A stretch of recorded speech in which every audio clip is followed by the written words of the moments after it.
way Cherry cuts for pen blanks, don't you? Hey, I'm Captain Eddie. Welcome to my shop. Today I've got a nice pen project for you. Yeah, it's that time of the month I have to do my 25 or 30 Freedom pens. Have you done yours? You know, there's young men and women serving this country abroad who are depending on us to bring them a little bit of something from home. You vets from Vietnam, you remember how it was. Yeah, you remember the boos and the jeers and all that stuff and the protest. Yeah, you remember. You know, this isn't going on right now because of us who turn Freedom pens, and us who support our troops, and us who send gift boxes. And I mean us because I think you're in on that number. But today I've got a really good project for you. Oh, Freedom pens? You need more information? Email me and I will put you in contact with the Sarge. He'll take care of it. Now, today's project is a pen. I want to show you here. Take a look at this pen. This is one cool pen. It's smooth as glass. It's completely laminated. And yeah, underneath there is a real dollar bill. Now, those of us from Louisiana can joke about that being part of the Bill Jefferson collection. One of 90,000, but it had to be out of a freezer.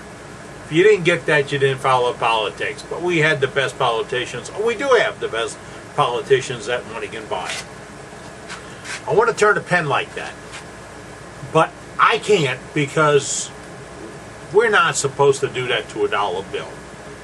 So I thought back as to what do I have that's a nice memento that I'd turn a pen out of. I got a nickel. Yeah, a nickel. You vets, do you resemble that? Do you recognize that? Yeah. You Vietnam guys know what that is. That's 5 cents MPC. Yeah.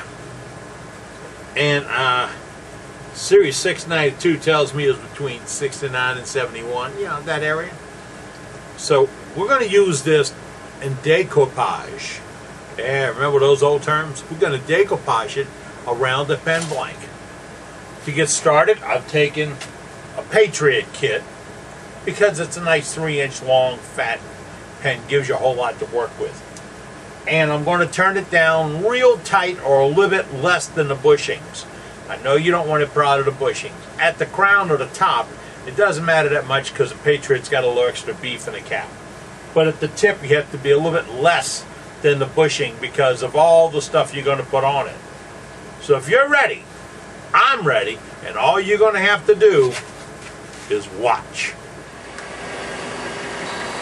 This is where my sharpening of the skew with the convex cut works best, and that's where the shape of the skew is curved in like that instead of being hollow ground like this. Okay, I got a video on it because I want to lead with just that bottom corner and turn it on at the last second.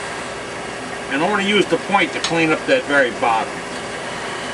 I don't need anything down in there, and I'll have to touch this skew up again. And I want the blank as straight as possible. Now, I don't have to do any sanding on it at all now.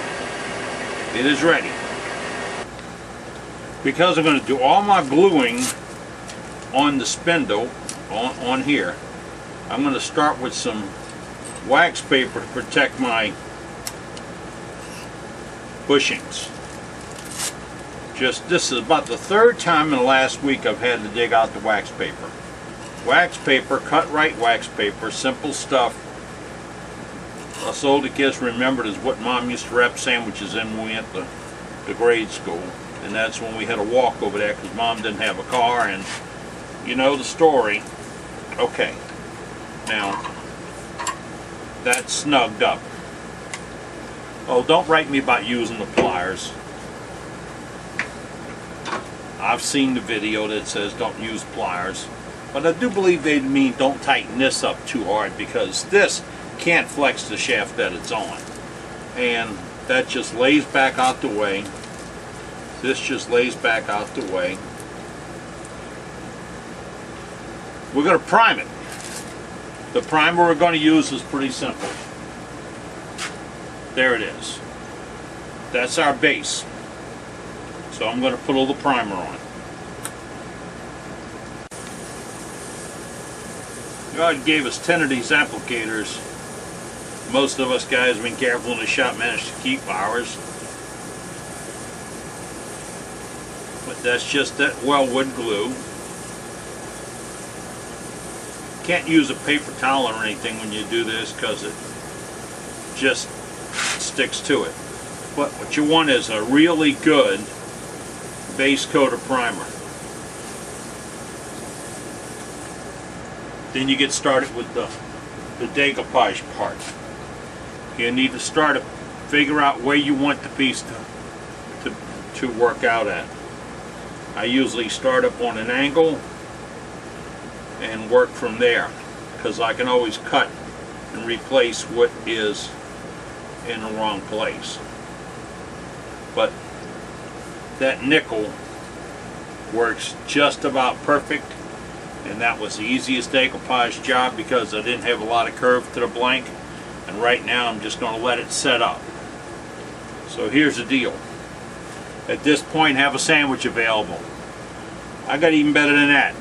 They're racing at New Hampshire at NASCAR, and I'm going to watch a little bit of the pregame show. Now we're going to start trimming what we don't need. So, and we can always use this for an overlay. This is a really sharp X-Acto knife. Now we're working with wet material. Don't worry if you damage it a little bit. It's not supposed to look like something on the glass.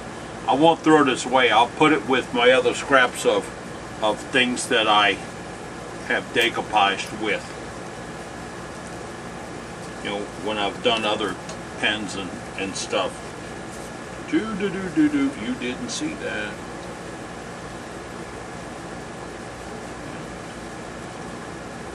If you rat me out to the treasury, I won't produce any more.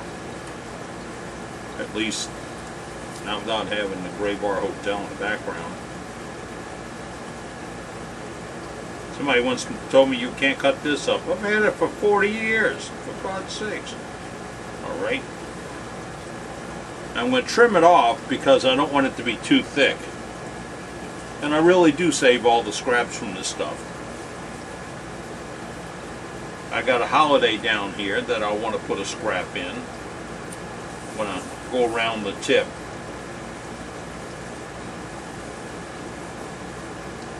So you trim it up, you use the scraps to patch the holes, and then we're ready to go to the next step. I'll see you there. To show you this next step, I brought you in a little closer. I'm going to find these lumps or seams or wrinkles, and I'm going to cut into them, lay them up, and then lay them flat. That way I'm only double thickness material there, and it won't make a big difference in how I'm finishing. That'll lay down when I start finishing. Want to go through and look for those wrinkles. Sometimes you get more than others. You get it where it tapers back off at where it necks down on both ends because of what you're using. Now if you do this with a piece of fabric, sort of like the fabric on my money shirt here, yeah, I'm rolling in the dough. You don't get as much of it, but sometimes you still have to lay it down at the last second. Get all these parts laid down and make sure the glue's underneath them. And you're ready to start decoupaging it in. We start with some Star Bond medium thin. And we start by just using a piece of tissue, putting a coat down. It's going to be fuzzy, it's going to make some things rise up and all that. Don't worry about that.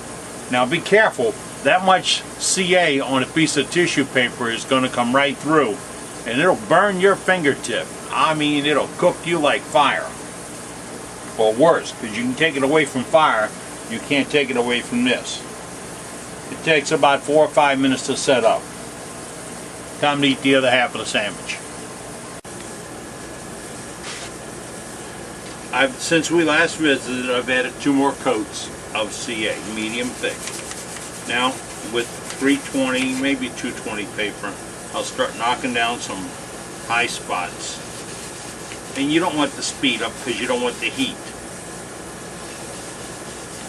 Knock down some high spots. And rub your fingers all over it and feel it. Now if you're getting buildup on the end, take your multi-tool or your parting tool and just clean it up a little bit. You don't want to keep adding to that. And what we're going to end up with right now is a pretty good looking product. This is not a fast process. I'm going to add probably another 10 or 15 coats over the next hour. While I was doing this, I was at the drill press drilling out some ring blanks. I'm going to back up on an old feature I had that uses a hole saw to cut out the ring blanks. When you're using a hole saw, spray it with Pam.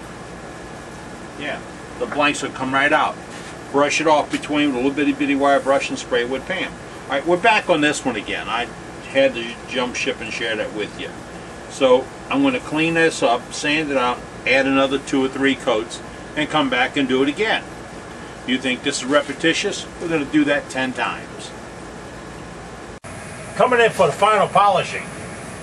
After about 12 or 14 coats, smoothing out in between, buff it off with a little bit of metal polish. This is what you do chrome with. Nothing too abrasive. Just trying to buff it out a little bit. That was after an 800 grit sanding. It is slick. You'll like it. Take a look at a picture of it. Now, it changed a lot. I sneezed on it.